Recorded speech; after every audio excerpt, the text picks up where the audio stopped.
Imagine um pequeno comércio com dois irmãos que são donos do negócio, trabalham em local próprio, trabalham 12, 14 horas por dia e no final de cada mês cada um consegue retirar R$3.000. Você deve estar dizendo, puxa, um bom negócio. Principalmente se não forem pessoas muito qualificadas, às vezes teriam muita dificuldade de ter essa remuneração no mercado.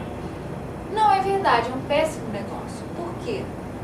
Porque não basta que um negócio pague um salário aos seus empreendedores pelo trabalho realizado. Existe um capital imobilizado e esse capital precisa ser remunerado.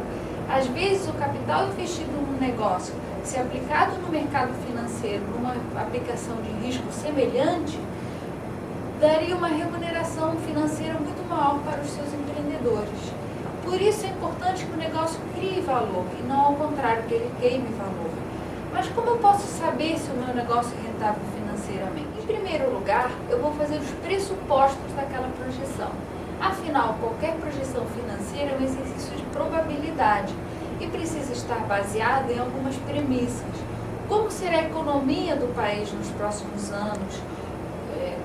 Quais são as expectativas que eu tenho em relação a ganhar mercado, a vender?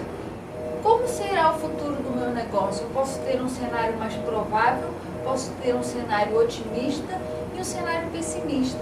E eu preciso ver nos diferentes cenários como será o resultado do meu negócio. Para isso são construídos diversos instrumentos financeiros. O primeiro deles é a projeção do fluxo de caixa. O fluxo de caixa, em primeiro lugar, verifica qual é a necessidade de investimento inicial para começar o negócio e como será o seu cronograma de desembolsos, quando os investidores ou sócios terão que fazer aportes de capital. Depois, no fluxo de caixa, nós colocamos uma projeção das receitas e das despesas, ou seja, entradas de caixa e saídas. Também precisamos projetar as necessidades de reinvestimento no negócio, que podem ser em ativos fixos, como maquinário, escritório, instalações, ou em capital de giro, precisando reinvestir em estoques, mais crédito para os clientes, ou seja, em itens do ativo circulante.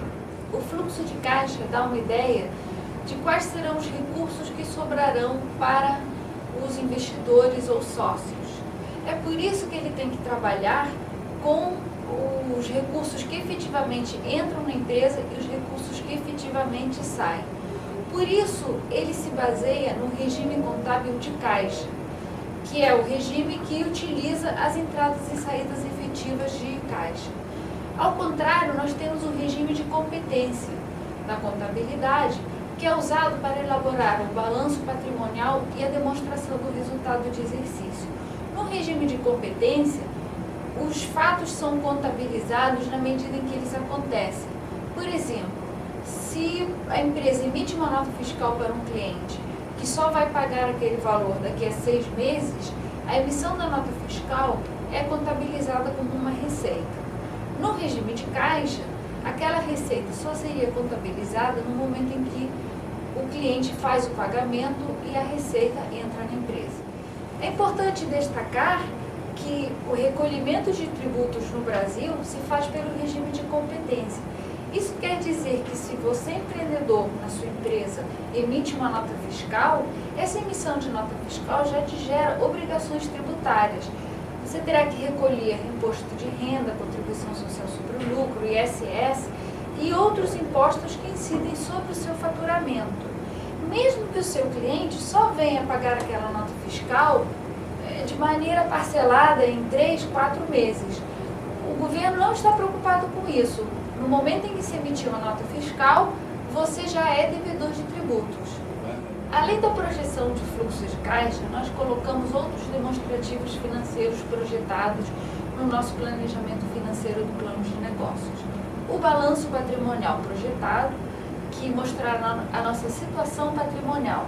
Pelo balanço patrimonial, nós podemos ver nos diferentes momentos a capacidade de uma empresa de pagar dívidas, o volume de ativos que ela precisa para operacionalizar seu negócio, a lucratividade que ela terá sobre os ativos que precisa e outros outros indicadores financeiros.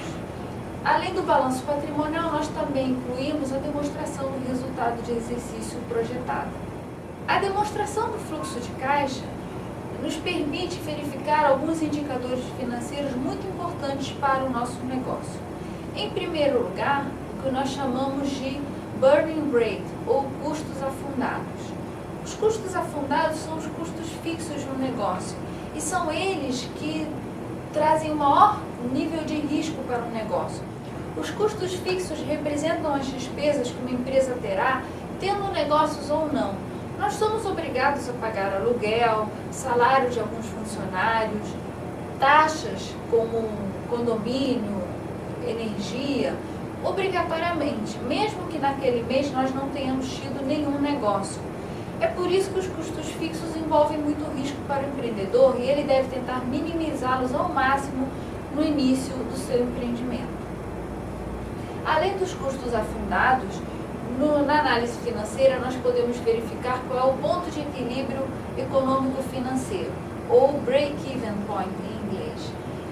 O ponto de equilíbrio nos diz quando as receitas igualam as despesas de nossa empresa. A partir do ponto de equilíbrio, a nossa empresa começa a ter lucros.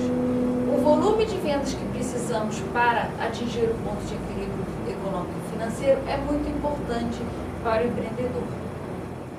O índice de payback indica quando os investidores terão de volta o dinheiro investido na empresa, quando eles poderão retornar o investimento realizado. Finalmente, nós temos os indicadores de lucratividade, o valor presente líquido e a taxa interna de retorno. Tanto o VPL como a TIR são calculados a partir da projeção de fluxo de caixa. Eles verificam qual é, anualmente, o fluxo de caixa livre, ou seja, o volume de recursos que sobra líquido para os investidores do negócio. O valor presente líquido confronta o investimento inicial realizado e os fluxos de caixa líquidos que o negócio gera. Ele também compara esses fluxos de caixa com a rentabilidade de igual risco no mercado e verifica se o negócio está criando valor ou destruindo valor para os empreendedores, ou seja, se estão sendo gerados mais recursos do que seriam gerados numa aplicação financeira de igual risco. A taxa interna de retorno, ou TIR, representa a taxa de remuneração de capital que está embutida em determinado fluxo de caixa. Então, nós temos um investimento inicial e vários fluxos de caixa líquidos projetados para os anos seguintes. E existe uma taxa de juros que está embutida naquele fluxo. Essa é a taxa interna de retorno. Tanto o VPL quanto a TIR podem ser calculados em qualquer planilha financeira, como Excel, ou uma calculadora financeira como HP12C. Quando a taxa interna de retorno é maior do que a taxa de remuneração de mercado, isso significa que o negócio é bom. Por exemplo, se um investidor ou um empreendedor tiverem uma oportunidade de investir recursos numa aplicação que rende 17% ao ano, e o negócio, o seu empreendimento, tem uma taxa interna de retorno projetada de 21%, isso significa que o seu negócio é melhor do que aquela oportunidade de aplicação. Ao contrário, se a aplicação financeira do mercado rende 17% e o nosso negócio tem uma TIR de 13%, isso quer dizer que o negócio não é tão bom. Qual é a taxa de remuneração que eu devo utilizar na minha projeção financeira, no meu plano de negócios? Isso depende do seu custo de oportunidade de capital.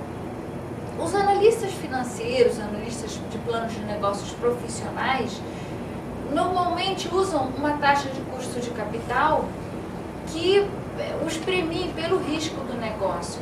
Atualmente, a taxa utilizada por analistas profissionais é de 40% a 50% ao ano para verificar se o negócio é rentável. Mas você não precisa usar uma taxa tão alta.